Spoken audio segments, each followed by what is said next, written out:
Morning, hi. Hello. How are you? Good, thank you. Bueno, pues lo primero que quería preguntarle, esta película ha sido el mejor estreno de A24 y además es una de las películas más taquilleras en lo que va del año con calificación R. Me gustaría saber si él está pendiente de los datos de taquilla o es una cosa que ni mira ni le presta atención. So this has been A24's biggest movie and it's been the biggest opening movie. Do you pay attention to like box office ratings or is that something that... Not usually.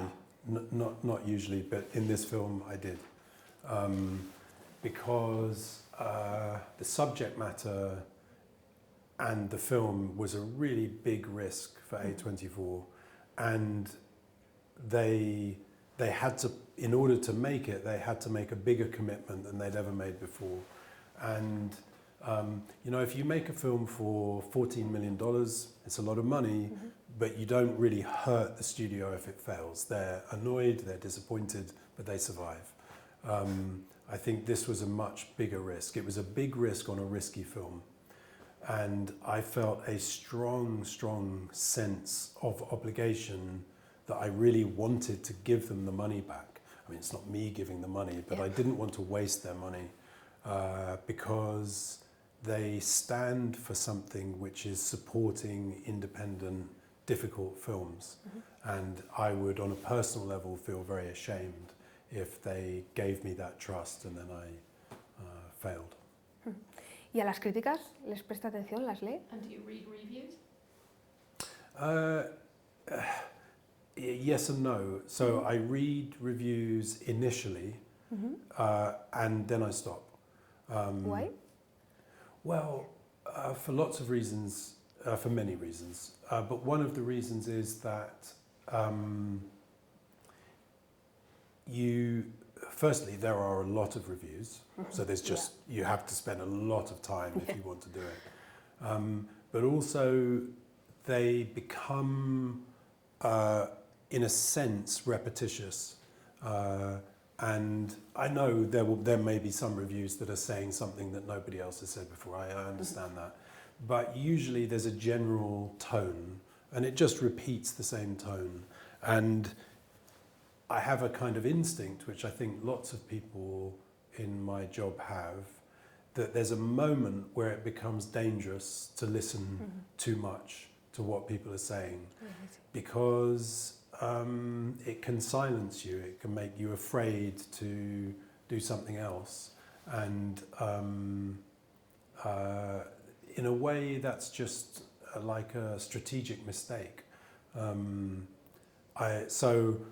So yes, I look initially, then I stop. And for this very similar reasons, I have no social media. I never have had social media.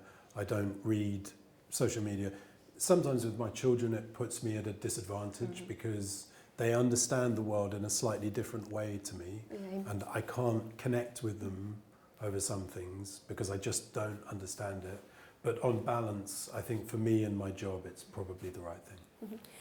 Justo antes de venir aquí estábamos grabando el programa de estrenos de esta semana y ha pasado una cosa muy curiosa, y es que 4 personas habíamos visto la película y cada uno había hecho como una lectura distinta sobre la precisión de la película a la hora de narrar los hechos y sobre el punto de vista del periodismo.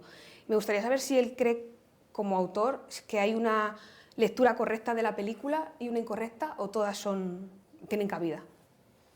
Just before she came, they were recording the program with all of this week's film, the films that are opening this week, and there were 4 people had seen the film, and each one had a different interpretation of journalism, about how the events are narrated. Do you think there's a right way and a wrong way to read this movie? No, I don't. It is in the nature of all communication that people have their own interpretations. I could say a short sentence and you could have your own interpretation of that sentence. And with a film, that is hugely magnified.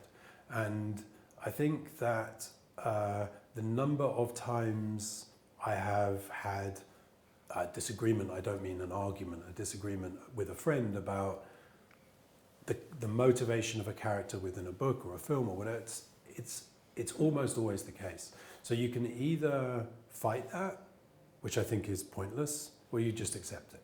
And I accept it. And I don't just accept it, I actually kind of like it. Years ago, I worked as a novelist. And as a novelist, you really do something alone. You sit in a room and you write a book. And in a film, it's incredibly collaborative.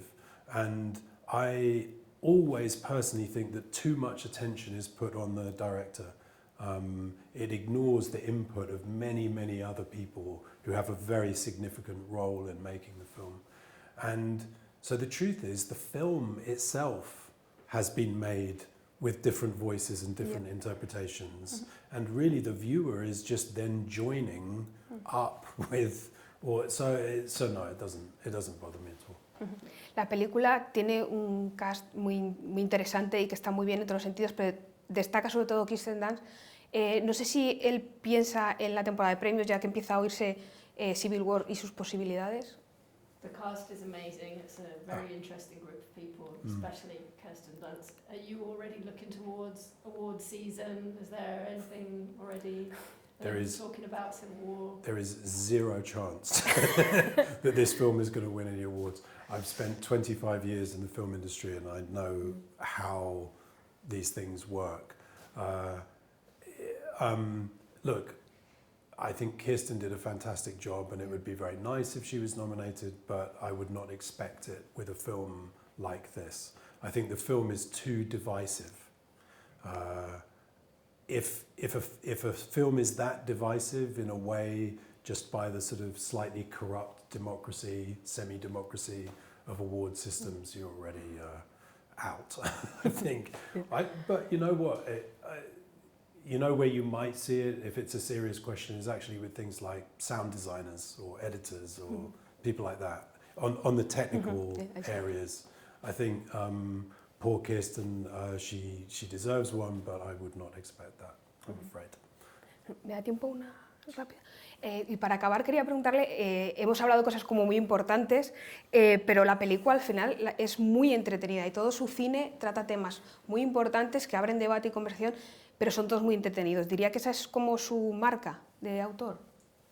Your film and all of your films that you've directed, they're very heavy in the subject matter, but they're also very entertaining. Would you say that's your trademark?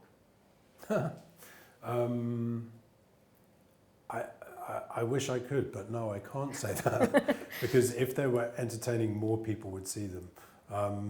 Usually my films are seen by a very, very small number of people. Civil War is highly unusual because in America it's been released and it's gone to #1. I think it probably won't be #1 next week, but this week it is. I've been working in film for over a quarter of a century. That's never happened before. And I, for lots of reasons, know it will never happen again. So no, that's not my trademark. Okay. My trademark is making films that a small number of people like and a lot of people hate. That's my trademark. I like it. Okay. So thank you very much for your time. Okay. Thank you. Have a nice day. Thank you so much. Thank you. Bye-bye. Thank you very much.